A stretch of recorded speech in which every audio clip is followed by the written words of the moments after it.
அடுத்தது பார்த்திங்கன்னா, சாதனையாளர்கள் எல்லாருமே க்ரியேட்டிவான சிந்தனையை வச்சுருக்காங்க. க்ரியேட்டிவான ட்ரீமை வச்சுருக்காங்க, கனவு வச்சுருக்காங்க. ஒரு பெரிய நாவல் எழுதுறது தான் க்ரியேட்டிவிட்டி அப்படின்னு நினச்சிங்கன்னா அது ரொம்ப தப்புங்க. க்ரியேட்டிவிட்டிங்கிறது நாவலுக்கு மட்டும் இல்லை, இது ஒரு தொழிலுக்கு மட்டும்தான் சார்ந்தது அப்படிங்கிறதெல்லாம் கிடையாது. எந்த வேலையை செஞ்சாலும் அதை எப்படி புதுசாக செய்யலாம், அதை எப்படி இம்ப்ரூவ் பண்ணி அழகாக செய்யலாங்கிறது யோசிக்கிறதுக்கு பேர் தாங்க க்ரியேட்டிவிட்டி. இந்த க்ரியேட்டிவிட்டி நமக்கு வராமல் இருக்கிறதுக்கு ஒரு முக்கிய காரணம் என்னென்னா ட்ரெடிஷ்னல் திங்கிங். அதாவது ஒரு விஷயம் ஒர்க் ஆகிட்டே இருக்கும், அது செஞ்சால் அது வேலை செய்து அதை அப்படியே செய்யலான்னு நினைக்கிறது பெரிய தப்பு. ஒரு விஷயம் நல்லா வேலை செய்தாலும் இன்னும் அதை எப்படி இம்ப்ரூவ் பண்ணி இன்னும் நல்ல லெவலுக்கு கொண்டு போகலான்னு யோசிக்கணும். வாழ்க்கையில் இருக்கிற சாதனையாளர்களை படித்து பார்த்தோன்னா அவங்க எப்போவுமே அவங்க செய்கிற வேலையில் திருப்தி படுறதில்ல. அதை எப்படி இம்ப்ரூவ் பண்ணி இன்னும் நல்லபடியாக கொண்டு போகலாங்கிறது தான் யோசிச்சுட்ருப்பாங்க. இம்ப்ரூவ் பண்ண முடியுங்கிறதையும் அவங்க ரொம்ப நம்பினாங்க. இந்த மாதிரியான க்ரியேட்டிவிட்டியை நம்ம எப்போவுமே வளர்த்துக்கணும். முதல்ல ஐடியாஸ்களை அக்செப்ட் பண்ணிக்கணும். நமக்கு ஒரு ஐடியா வந்துச்சுனாலோ இல்லை மற்றவங்க நமக்கு ஒரு ஐடியா கொடுத்தாங்கனாலோ அதை முதல்ல நம்ம அக்செப்ட் பண்ணி பழகணும். இதெல்லாம் சரியாக வராதுப்பா அப்படின்னு தூக்கி போடக்கூடாது. ரெண்டாவது, நம்ம அக்செப்ட் பண்ண ஐடியாவை நம்ம சோதனை செஞ்சு பார்க்கணும். மூணாவது, நம்ம தொடர்ந்து இம்ப்ரூவ் பண்ணிகிட்டே இருக்கணுங்க. அடுத்து, வாழ்க்கையில் சாதித்தவங்க எல்லாருமே ஒரு பாசிட்டிவான மனுஷங்களோட தான் பழகுனாங்க. நம்ம எந்த மாதிரியான ஒரு உணவை சாப்பிட்றோமோ அப்படிப்பட்ட உடல் தான் நமக்கு கிடைக்கும். அதே போல தான் நம்ம மைண்டும். நம்ம மைண்ட் ஃபுட் என்ன அப்படின்னா நம்ம சுற்றி இருக்கிற மனுஷர்களும் என்விரான்மெண்ட் தான். இதுதான் நம்ம எப்படிப்பட்ட பழக்க வழக்கங்களை வச்சுக்க போகிறோம், எப்படிப்பட்ட ஆட்டிடியூட் பர்சனாலிட்டியை வச்சுக்க போகிறோம் அப்படிங்கிறத தீர்மானிக்கும். ஒரு எதிர்மறையான மக்கள் கூட நீங்கள் தொடர்ந்து இருந்தீங்கன்னா நீங்களும் எதிர்மறையாகத்தான் யோசிப்பீங்க. இதுக்கு ஒரு பிரைட் சைடு இருக்குது. அது என்னென்னா, எப்போ நீங்கள் பாசிட்டிவான மனுஷங்க கூட இருக்கீங்களோ அப்போ நம்மளும் பாசிட்டிவாக இருப்போம், நமக்குள்ள நல்ல மாற்றங்களும் வரும். இதுக்கு ஒரு எக்ஸாம்பிள் சொல்கிறேன். நீங்கள் வேலை செய்கிற கம்பெனியோட ஒரு பிரசிடெண்ட் ஆக போகிறேன் அப்படின்னு உங்கள் கூட வேலை பார்க்குற சக ஊழியர்கள்கிட்ட சொன்னீங்கன்னா உங்களை பார்த்து அவங்க சிரிப்பாங்க, கேலி செய்வாங்க. ஆனால் இதையே போய் உங்கள் கம்பெனி பிரசிடெண்ட் கிட்ட சொல்லி பாருங்களேன், அவர் உங்களை கவனிக்க ஆரம்பிப்பார், உங்களை பாராட்டுவார், அவரே உங்களுக்கு தகுதியை வளர்த்து கொள்றதுக்கு உதவுவார். எப்போவுமே சாதனையாளர்கள் அடுத்தவங்களை பார்த்து அவங்க செய்கிறத பார்த்து சிரிக்க மாட்டாங்க. நெகட்டிவான மக்கள் தான் சிரிப்பாங்க. யாராவது உங்களால் இது செய்ய முடியாதுன்னு சொன்னால் அவங்கக்கிட்ட இருந்து நீங்கள் விலகி இருக்கிறதுக்கு கற்றுக்கோங்க. நெகட்டிவ் பீப்புள் எப்போவுமே காசிப் தான் பண்ணுவாங்க. நீங்கள் மற்றவங்கள பற்றி புறம் பேசாமல் இருக்கிறதுக்கு பழகிக்கோங்க. அந்த மாதிரி காசிப் பேசுகிற ஆட்கள் கூட நீங்கள் பழக வேண்டாம், அவங்கள அவாய்ட் பண்ணுங்கள். யாரையாவது பற்றி பேசணுன்னு தோணுச்சுன்னா அவங்கக்கிட்ட இருக்கிற நல்லதை எடுத்து பேசுங்க. இதை நீங்கள் செய்கிறப்போ உங்களை சுற்றி இருக்கிற நெகட்டிவான மக்கள் உங்ககிட்ட இருந்து விலகி போயிடுவாங்க. அடுத்தது, வாழ்க்கையில் சாதித்தவங்க எல்லாருமே நல்ல ஆட்டிடியூடை தான் வச்சுருக்காங்க.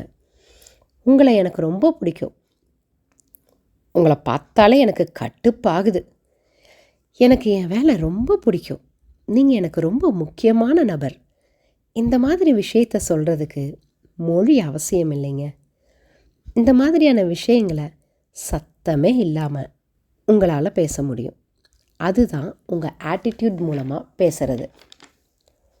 நீங்கள் எப்படிப்பட்ட எண்ணத்தை உங்கள் மனசில் வச்சுருக்கீங்களோ அதுதான் ஆட்டிடியூடாக வெளியே வரும். சக்ஸஸ்ஃபுல் மக்களை நீங்கள் படித்து பார்த்தீங்கன்னா அவங்கக்கிட்ட 3 விதமான ஆட்டிடியூட் இருக்குங்கிறத நீங்கள் தெரிஞ்சுக்கலாம். ஃபஸ்ட்டு என்னென்னா, அவங்க ஆர்வம் மிகுந்த நபர்களாக இருப்பாங்க. நான் செய்கிற வேலையில் எனக்கு இன்ட்ரெஸ்ட் இல்லைன்னு உங்களுக்கு தோணுச்சுன்னா இந்த 3 விஷயத்தை நீங்கள் செஞ்சு பாருங்கள். உங்களுக்கு அதன் மீது ஆர்வம் வரும். என்ன வேலை செய்தாலும் அந்த வேலையை ஆழமாக புரிஞ்சுக்க முயற்சி பண்ணுங்கள். நீங்கள் எந்த அளவுக்கு ஆழமாக யோசிக்கிறீங்களோ, எந்த அளவுக்கு ஆழமாக போகிறீங்களோ அந்த வேலையில் உங்களுக்கு இன்ட்ரெஸ்ட் அதிகமாக வரும். ரெண்டாவது, உங்கள் வேலைக்கு ஒரு லைஃப் ஃபார்மை கொடுங்க. உங்கள் வேலையில் வர மக்களோட ரொம்ப அன்பாக பேசுங்க. அதாவது உங்களுடைய வேலையில் உங்கள் கூட வர்ற மக்கள் கூட, மனிதர்கள் கூட ரொம்ப அன்பாக பேசுங்க. உங்கள் எமோஷனை உங்கள் வேலையில் கன்வே பண்ணுங்கள். 3வது, ஒரு வேலை செய்கிறீங்களா, பாசிட்டிவான செய்திகளை பரப்பிகிட்டே இருங்க. மற்றவங்க கிட்ட பாசிட்டிவாக தொடர்ந்து பேசிகிட்டே இருங்க.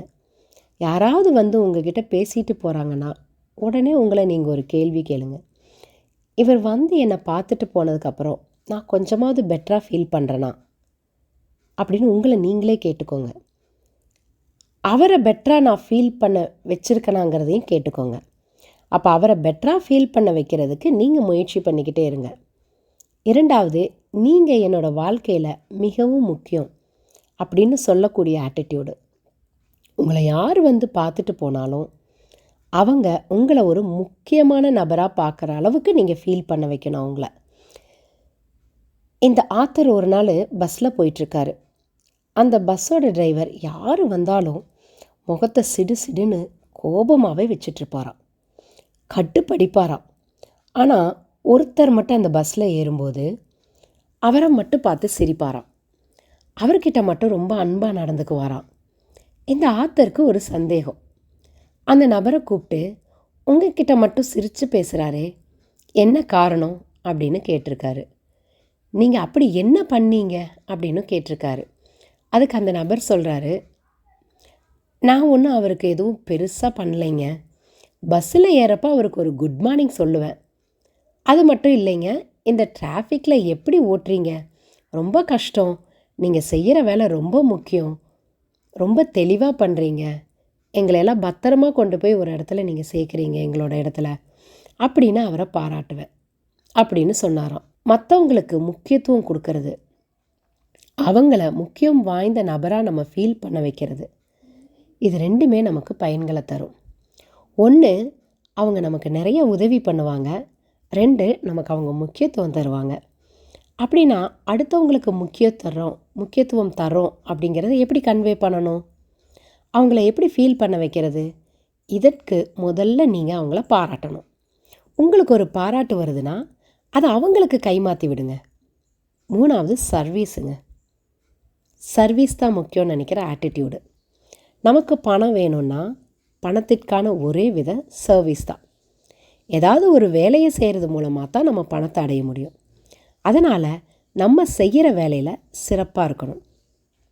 அடுத்தவங்க நம்மக்கிட்ட எப்படிப்பட்ட வேலையை எதிர்பார்க்குறாங்களோ அதை விட நம்ம சிறப்பாக அவங்கள செஞ்சு திருப்திப்பட வைக்கணும் அப்படிங்கிற எண்ணம் நமக்குள்ளே இருந்துக்கிட்டே இருக்குது. சாதித்தவங்க எல்லாருமே மற்றவர்களுக்கு பிடித்த நபராக மட்டும்தான் இருக்காங்க. இப்போ நம்ம ஒரு பெரிய சாதனையை பண்ணோன்னா நம்முடன் இருப்பவங்களும் நம்மோட சேர்ந்து நமக்கு உதவி பண்ணவங்க நம்மளை சாதிக்க வைப்பாங்க. நமக்கும் நம்ம இலக்குக்கும் நடுவில் இருக்கக்கூடிய ஒரே ஒரு விஷயம் என்னன்னா, நம்ம சுற்றி இருக்கிறவங்க கிட்ட இருந்து கிடைக்கிற சப்போர்ட் தான். நாம் லைஃப்பில் வெற்றி அடையணும்னா மற்றவங்களுடைய சப்போர்ட் நமக்கு மிகவும் முக்கியம். அதனால தான் மற்றவங்கள பற்றி எப்போவுமே ஒரு சரியான சிந்தனையை நம்ம வச்சுக்கணும். அப்படி வச்சுருந்தாலே அவங்களுக்கு நம்மளை ரொம்ப பிடிக்கும், அவங்க நமக்கு சப்போர்ட் பண்ணுவாங்க. நம்மக்கிட்ட ஒருத்தர் வந்து பேசுனா அவங்களுக்கு நம்ம ஒரு கம்ஃபர்ட் ஃபீலை கொடுக்கணும். ரொம்ப பரபரப்பாக இருக்கிற மாதிரி காமிச்சிக்காதீங்க, உங்கள் ஈகோவை காட்டாதீங்க. அவங்கள அடிக்கடி பாராட்டிக்கிட்டே இருங்க. இல்லை கிஃப்ட்டு இல்லைன்னா ஏதாவது ஒன்று கொடுத்து நண்பர்களை நம்ம பக்கத்தில் வச்சுக்கணுன்னு மட்டும் நினைக்காதீங்க.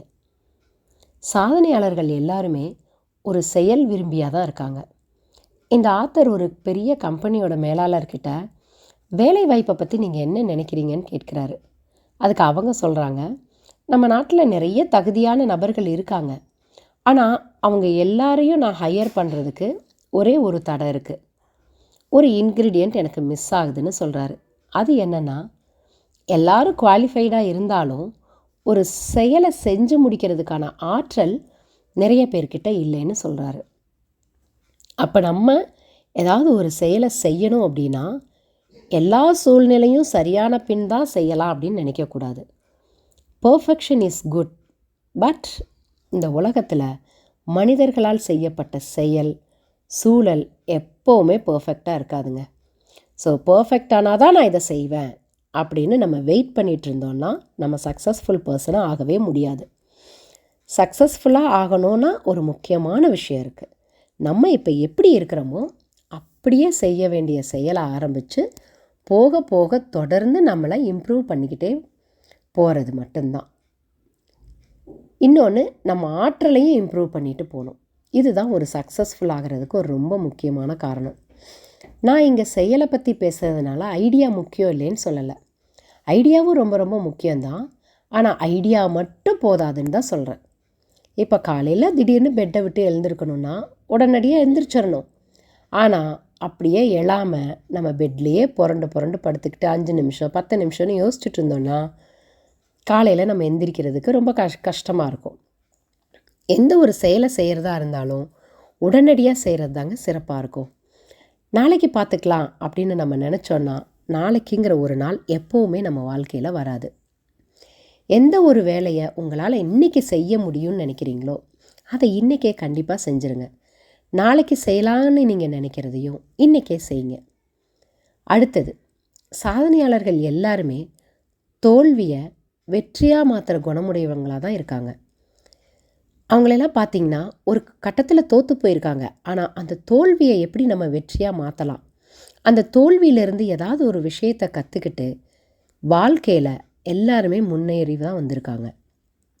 வாழ்க்கையில் சக்ஸஸ்ஃபுல் பர்சனாக இருக்கணும்னா நம்ம தோற்று போயிட்டே இருக்கணும்னு நினைக்காம அதிலிருந்து ஒரு பாடத்தை கற்றுக்கிட்டு நம்மளை எப்படி வெற்றியாளராக மாற்றணுங்கிறத பற்றி தான் யோசிக்கணும். இந்த இடத்துல லக்கு, நம்ம சுற்றி இருக்கிறவங்க சூழலையோ காரணம் சொல்லாமல் நம்மளால் என்ன பண்ண முடியும் அப்படின்னு பலவிதமாக அப்ரோச் பண்ணுங்கள். அதாவது இந்த புத்தகத்தில் ஃபைனலாக என்ன சொல்லியிருக்காங்க அப்படின்னா, நீங்கள் எங்கே இருந்தீங்க எங்கே இருக்கீங்க அப்படிங்கிறது முக்கியம் கிடையாது. எங்கே போய் சேரணும்னு நினைக்கிறீங்களோ அதுதான் முக்கியம். போய் சேர்கிற இடத்த பெருசாக நினச்சிங்கன்னா கண்டிப்பாக அந்த இலக்கை உங்களால் அடைய முடியும். அதனால் நம்ம எப்போவுமே என்னால் இதை செய்ய முடியும் அப்படிங்கிற ஒரு நம்பிக்கையை வச்சுக்கிட்டிங்கன்னா உங்களை சுற்றி இருக்கிறவங்களும் அந்த நம்பிக்கையுடைய நபர்களாக தான் இருப்பாங்க. உங்கள் இலக்கை நீங்கள் சீக்கிரமாக அடைய முடியும். நீங்களும் இதே மாதிரி பாசிட்டிவான எண்ணங்களோட உங்களுடைய ஒரு செயலை செஞ்சு முடிக்கணுங்க. நன்றி, வணக்கம்.